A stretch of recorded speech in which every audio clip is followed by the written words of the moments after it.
Good day and welcome to HTMI's podcast. Today we have the pleasure of speaking with the world-renowned Joe Goldblatt.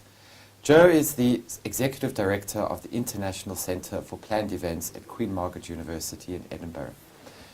Hi Joe. Hi Anthony. A real pleasure to have you here today. Nice to be here. Can you tell us what is, in your opinion, how would you describe the definition of events management? Well, I've actually used the same definition for 30 years. When I wrote my first textbook some 25 years ago, I took the definition by Victor Turner, an anthropologist who had studied indigenous people in Rhodesia, the Ndimbu tribe, and he had discovered that every human society celebrates their joys, their sorrows, and other milestones in human life. So I expanded that definition, which is what we do in research. We simply add and argue with previous research, and I simply described it as a special event is a unique moment in time, celebrated with ceremony and ritual to produce outcomes that satisfy specific needs. Because everybody comes to an event with a need. It might be to meet their cousins, to connect with people, to network, to find a special person, to make money, to market, to brand.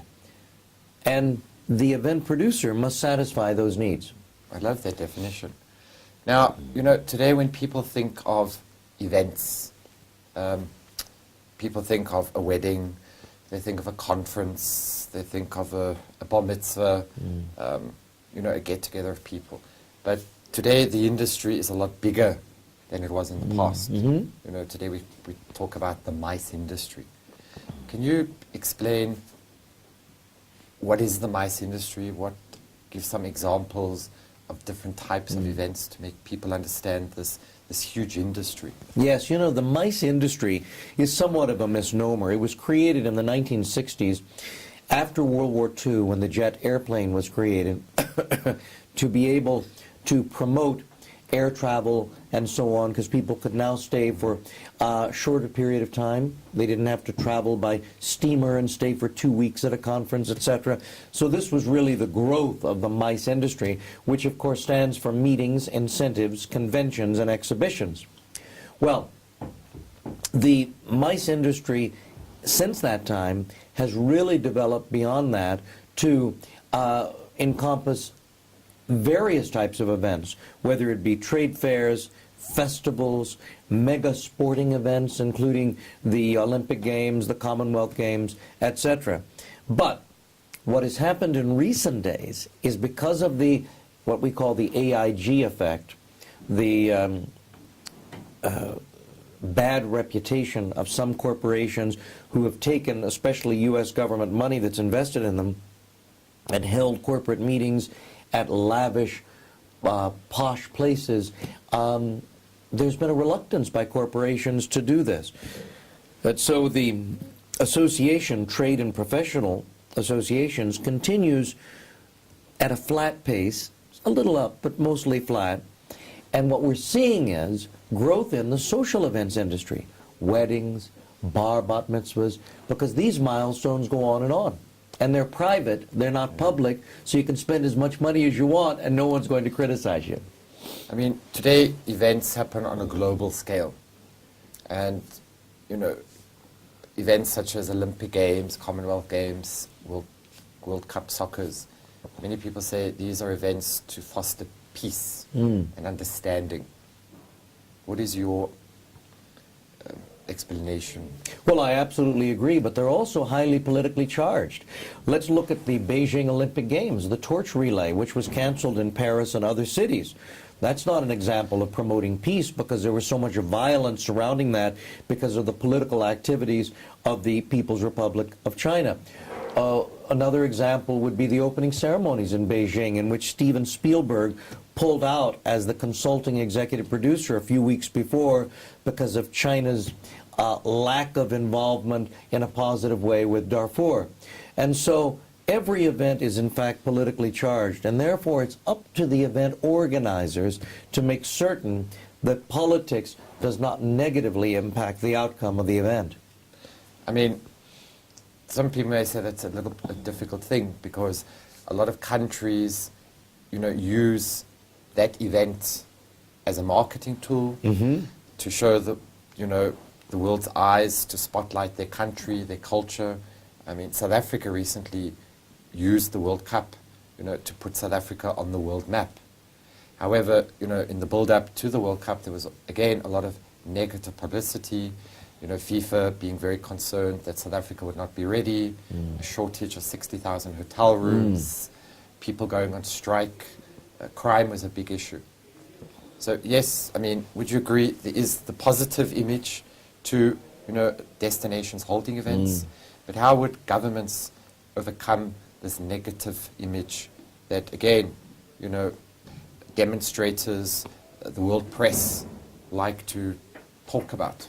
Well, one could argue that no event in human history has ever dramatically changed the image long-term of a destination. That's up to the political leaders.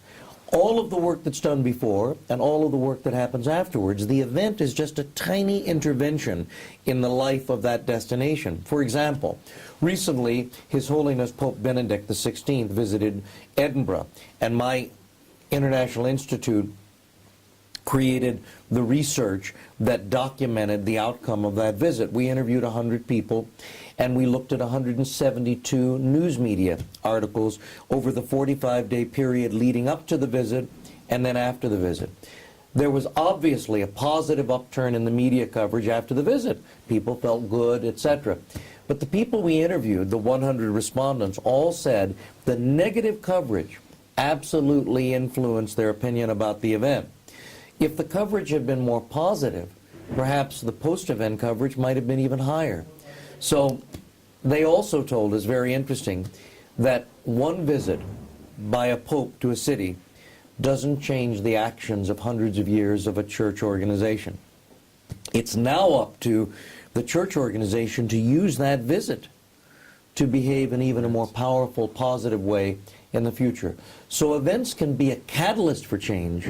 They rarely are the change itself. Through your many years within this industry, how do you see the industry's changed over time? Well, the major change has been the commercialization of the industry. If you go back to the beginning of human history, events were held for banqueting purposes, hunting, gathering, then celebrating the feast, the crops, etc. Later rituals were linked to these events, life cycle rituals such as birthdays and anniversaries and so on, puberty rites and so on. However, in recent days, the last 60 years, the major change has been to use the event for a marketing or commercial purpose. And this really started at Disneyland in 1954 when Walt Disney opened the gates, and he had trouble keeping the people there. Because Anthony, at 6 o'clock, people went home just like they would do at a retail store. Disneyland was open till 11. So he turned to his director of public relations, Bob Yanni, who later went on to produce the Radio City Music Hall Christmas show. So he had a long and storied career in live events. And he said, Bob, produce something that's going to keep people in the park. And Yanni produced the Main Street Electric Parade, this wonderful event that continues today to entertain millions of people, and, might I add, generate billions of US dollars for those parks. Why? Because now people stay an extra 5 hours, and the longer they stay, the more they spend. Well, when the news media asked Yanni, what do you call this? Is it a parade? He said, no. A parade is a rarely occurring activity. This is a special event. And when they said, what is a special event? He defined it simply but eloquently as that which is different from a normal day of living. And so when you can take the ordinary and elevate it to the extraordinary, you can charge more. When the extraordinary transforms the guest, you can charge whatever you want. And that's what's happened with events over time.